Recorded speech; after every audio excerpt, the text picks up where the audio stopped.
Invincible Season 3. I was a huge fan of Invincible Season 1, and liked but didn't love Invincible Season 2. I wish that I would have had time to review those seasons back when they first come out, but unfortunately I didn't. Before I get into the review, I also want to say I have not read the comics, so I don't really know in what ways the series differs from the comics, and I also don't really know what's going to happen after the series catches up with the comics. Because this season's been out for a while, I will be including full spoilers, you've been warned. Let's start with the plot. As for the first episode, it was a good kind of reintroduction to the story and the characters and kind of what's been going on since Season 2. However, I found the plot to be a little bit contrived. I found it hard to believe that Doc Seismic could somehow trap all of the world's superheroes in one place, especially since the series has built its universe around the idea that superheroes just kind of exist in this universe and it's a normal thing. Not just superheroes, but also time travel, the multiverse, magic, aliens. All of those things just kind of exist in this universe. So I found it hard to believe that the villain could somehow trap all the world's superheroes in one place. I also didn't really care for the plot beat where Eve gets mad at Mark for only asking her out because the future version of her told him to. It felt very written and honestly could have been skipped over. Let's move on to episode 2. I really liked the fight scene between the Guardians and the Reaniman. It was genuinely suspenseful and really had me on the edge of my seat. I, in general, really like the Mark versus Cecil storyline as a whole. I can really understand both of their viewpoints, and this conflict leads to a lot of well-written action. I also really like that this episode gave us a look into Cecil's backstory, because I've always felt that he's been kind of a more well-written version of like a dark Nick Fury archetype. Moving on to episode 3, I think that Oliver's budding dark side feels a little bit rushed. I wish it had kind of been set up more. I also wish that Oliver killing the Maulers in this episode had a bit more consequences.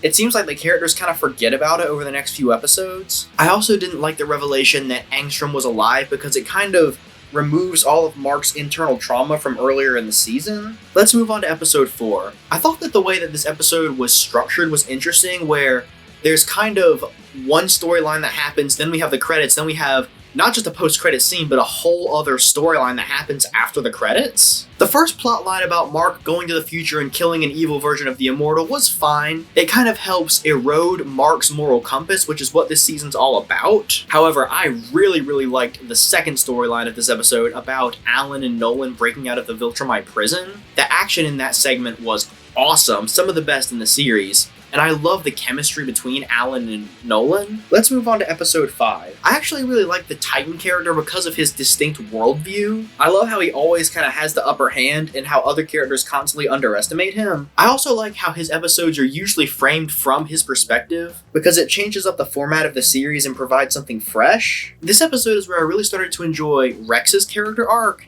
His transformation over the past 2 seasons has actually been really well done. However, I didn't really like the twist that Mr. Liu was alive at the end of the episode. It felt like it was removing consequences. Moving on to episode 6.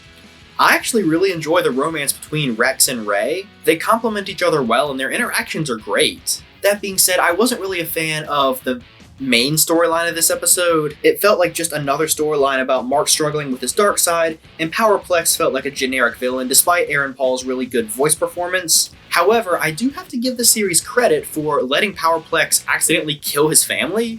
It was something kind of dark that kind of came out of nowhere, but I have to give the series credit for being brave enough to go that far. Moving on to episode 7, I like the idea of Angstrom releasing multiple Invincibles because it gives the heroes a bigger challenge than they've ever faced. However, I do feel like they nerfed the Invincibles a bit.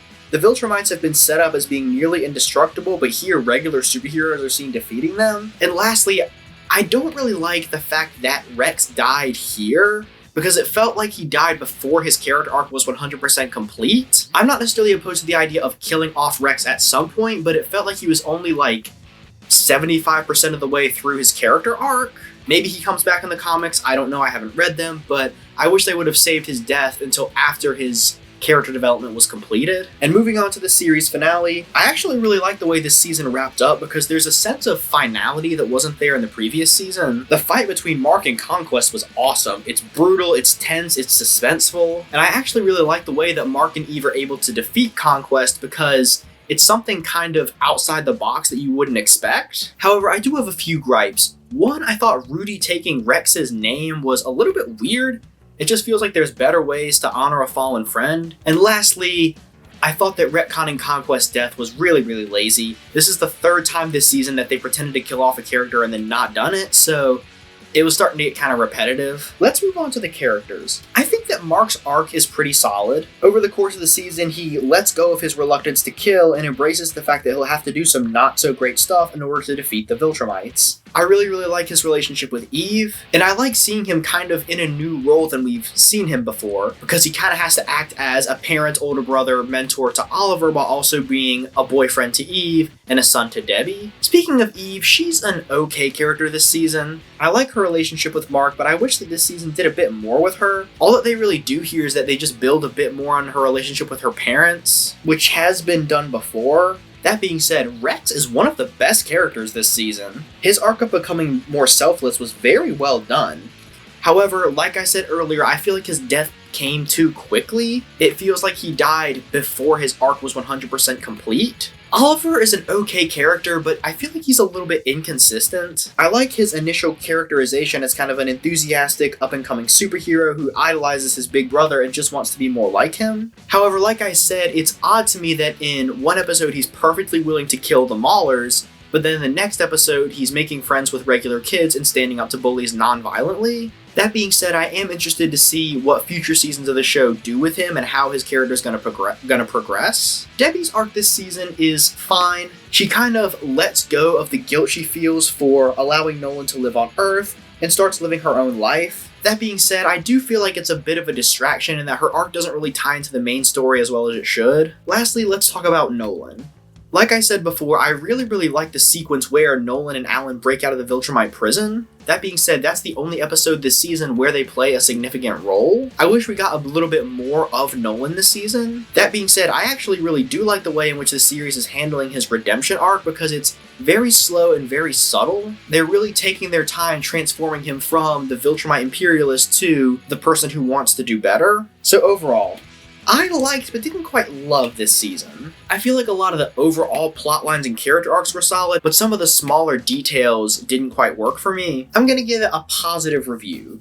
I still enjoyed it, but it's not quite great. So that's it. That's my review of Invincible Season 3. What did you guys think of the season? Let me know in the comments below. If you want to see more TV reviews, click this playlist right here. Are you guys excited for Invincible Season 4? Let me know. As always, thank you so much for watching. Be sure to subscribe. Bye.